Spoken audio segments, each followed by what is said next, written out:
friends, welcome to Beautifully Bookish Bethany. Today's video is going to be a bit of a discussion about what is it that really makes a good book review.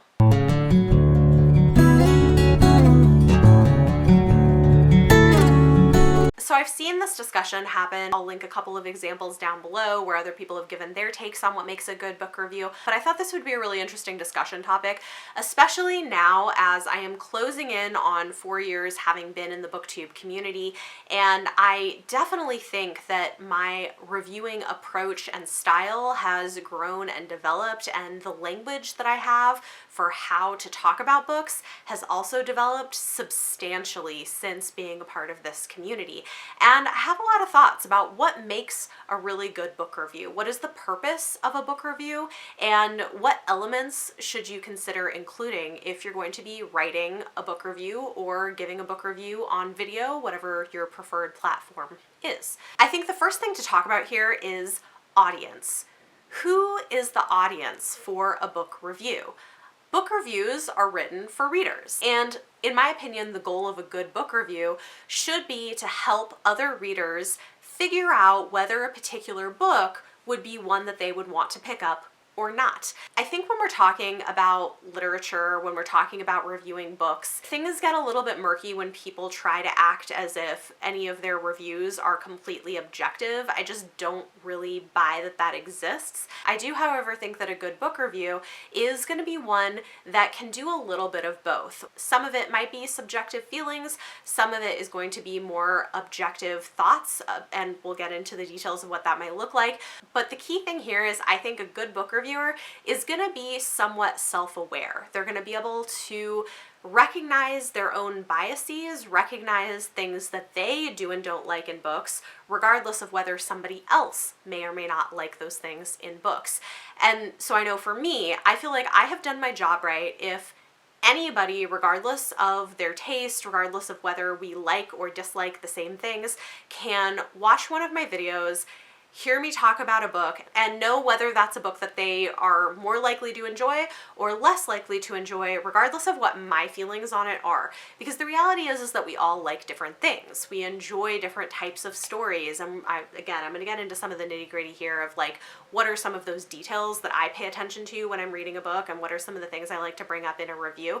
But we enjoy different things. We have different tastes and preferences. We come in with different life experiences. Different things bother us in different ways. We have different senses of humor, and all of those things impact what we bring to the table when we're reading a book. As a reviewer, when I'm reading a book, what are some of the things that I'm paying attention to, things that I'm looking for? One that's somewhat basic is what is driving the narrative of a story. There are books that are super action-driven or plot-driven, where it's a total page-turner and there's always battle scenes or car chases. Imagine your typical action movie, right? Where the focus is really on the plot and the action moving the story forward. The characters might kind of take a back seat in a book like that, right? They might not be fully developed. They might be more stereotyped. The world might not be drawn in a really detailed way. That's going to be your action-driven or your plot-driven book. And I think one way to think about this is, if you have a plot-driven book, if you were to take out all of the action scenes and the plot twists, there probably wouldn't be a whole lot left, okay? Like, that's going to be a pretty entirely plot-driven narrative. You know, a movie example of this would be like The Fast and the Furious, right? Like, the plot is really not the point. The characters are less the point. A lot of it's about the cars, it's about the action, it's about the driving. That's really what people are watching it for. And similarly, a plot-driven book is going to fall kind of more into that category. Maybe not in terms of specific genre, but the feel of it. On the other extreme, you might have a character-driven story. And when you're reading a really character-driven story, it's all about that character. It's going to tend to be very introspective, more philosophical, really about unpacking who the character is and how they think and how they respond to things around them. There might not be much plot, and in a particularly character-driven book, if you were to take out all of those introspective elements, you might not have much left. So if you're looking at films, biopics tend to be more this way. Something like The Iron Lady about Margaret Thatcher, for instance. Those are much more character driven, where you're really focusing on the character and getting to know who they are, and what matters is less what actually happens in the plot and more how the character interacts with the plot. Those are kind of your two extremes. And I think what's interesting about that is that when you then come into a review space, different readers are going to respond to those books very differently, right? So if you have this really plot-driven book and you have a reader who loves those kinds of books, in their review, they're probably going to say something like, yeah, this book was so cool, it was action-packed and I kept turning the pages and it was like one thrill after another and I was so into it and I loved it. Whereas somebody who likes a more character-driven story might pick up that same book and say, yeah, the characters fell really flat, I was pretty bored, I didn't really care about what was happening, there was a lot of action, but it wasn't taking us anywhere, and I wanted more from the world building. Like, those are the kinds of things you're going to hear from that kind of a person. So ideally, as a reviewer, you should be aware of your own biases that you're bringing to the table so that you can say, hey, here's the kind of narrative this is. I maybe didn't give it a super high rating because I don't really enjoy this type of book. However, if you like this kind of book, you might love it. Because the opposite example is just as true, right? That if you have a really character-driven story, like Circe by Madeline Miller, I've seen people pick it up who really like a little more plot-driven stories, and they're like, this is super boring. Nothing happens. Why am I reading this? What's the point? Whereas I, who like a character-driven story, pick it up. It's one of my all-time favorite books because I'm like, the character development is incredible. The way that she draws Circe is amazing. It's not boring, it's fascinating. So it just really depends what you're coming in with. And of course there are books that fall in the middle of this, right? Where they have some action, they have some character development, and they're a little bit of a blend. But being aware of your own biases and then trying to pay attention to what is this book in particular doing.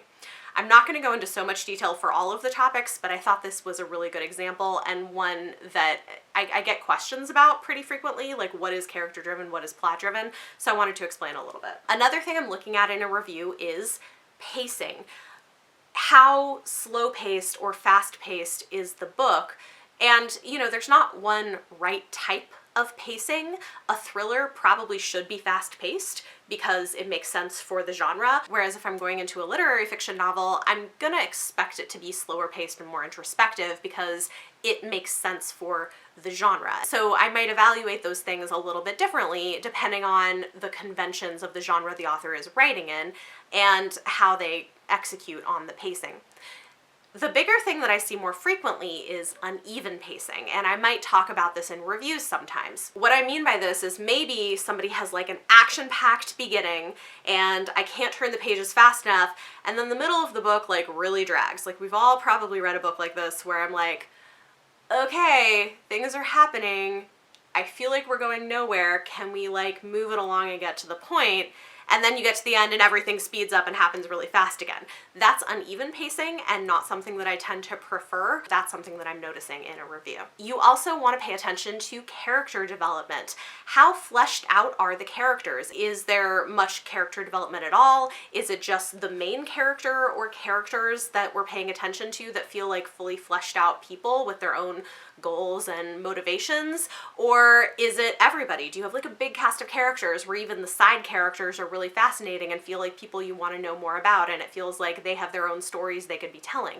And, you know, like, authors are able to do these different things to varying degrees, but it is something to mention and to pay attention to in a book review. Another thing, and I guess not everybody likes to do this, but it's something that I really value, and so it's something I tend to emphasize in my reviews, is themes. I find it really interesting to unpack what are the underlying themes and messages that the author is trying to explore in this book. Sometimes it's really obvious if it's a nonfiction book about a specific topic, sometimes it's less so. Sometimes it's a work of fiction. Maybe they're weaving in themes of social justice or grief or family dynamics. And there are many, many more examples of this, but I think that can be really interesting and add some richness and value to your review if you're able to pick up on what are the underlying themes that this author is exploring through the text. Next, I think something that can take time to develop as a reviewer and as a reader is a familiarity with tropes and genre conventions.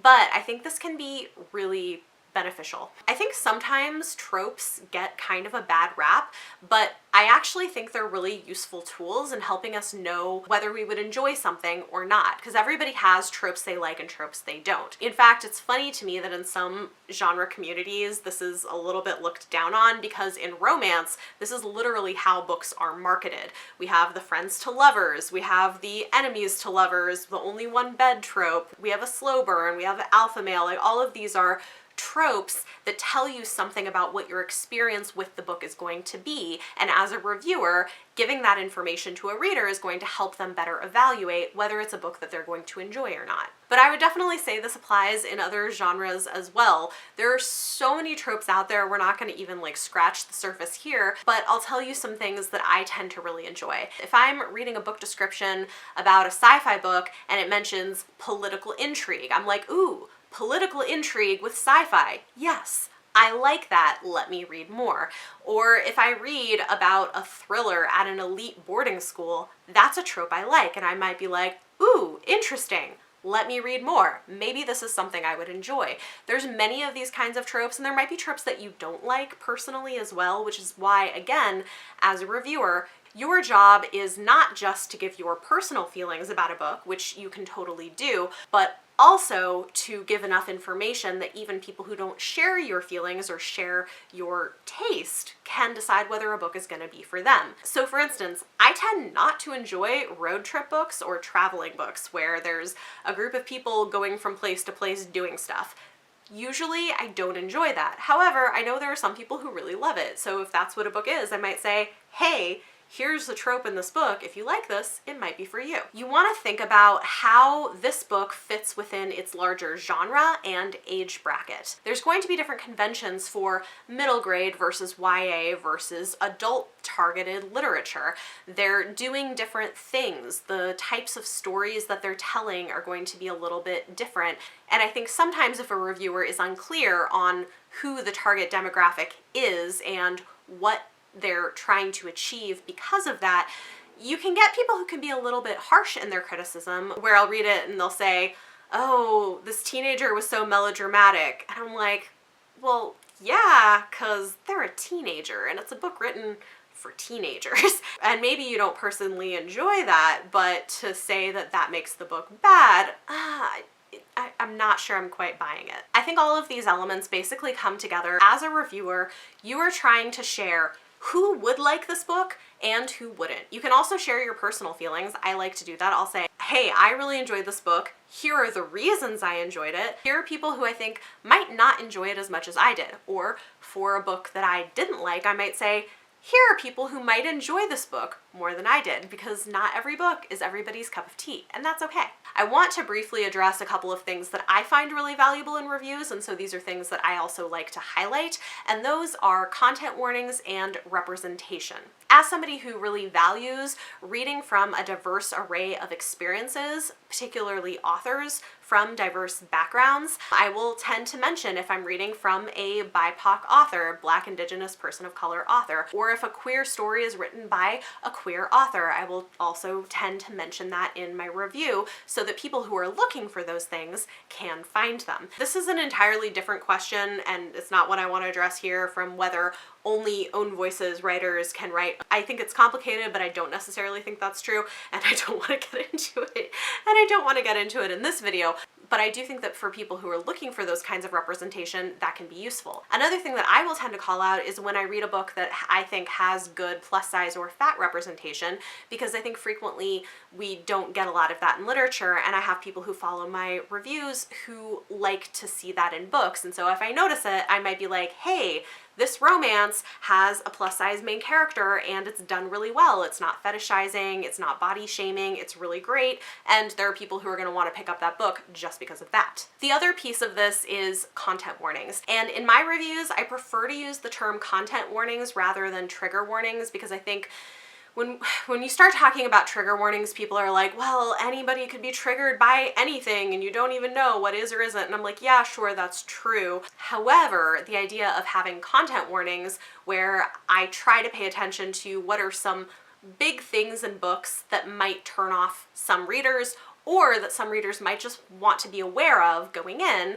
I will put those in the content warnings. And if they're spoilery, I will tag them as being spoilery, so if somebody doesn't want to see those, they don't have to. But some of the big things are, you know, graphic violence, sexual assault, abuse, drug use, graphic anxiety or depictions of mental health, etc. So I don't necessarily put every single thing, but in terms of broad categories, especially if I feel like there are scenes that are particularly intense or egregious or potentially could be harmful to some people, I will try to note that in my reviews. Personally, I'm not somebody who feels like there are things that shouldn't be in books at all or can't be in books. Like, I know there are some people who feel like sexual assault should never be on the page in books. I don't personally feel that way, but I do feel like people should be able to make informed choices about what they do and don't want to read, and so that's a service that I think is worth providing as a reviewer. So that's a lot of detail, but in conclusion, the basic gist of this is what makes a good review: being a reader who is self-aware enough to recognize your own biases and try to help other readers decide whether a book is or is not for them. That is what I think makes a great review. Talk to me in the comments down below. Let me know any of your thoughts or feelings on anything I discussed in this video. And for your question of the day, I would be interested in hearing, what is it that you look for from your book reviews or book reviewers? What are things that you value, things you like to know going into a book? I would be interested to hear from you in the comments down below. If you like this video, give it a thumbs up, subscribe if you want to see more, and if you want to support the work of the channel, check out the Patreon link down below, or check out channel memberships if you want updates on all of my upcoming video projects. Thank you so much for watching, and I'll see you next time.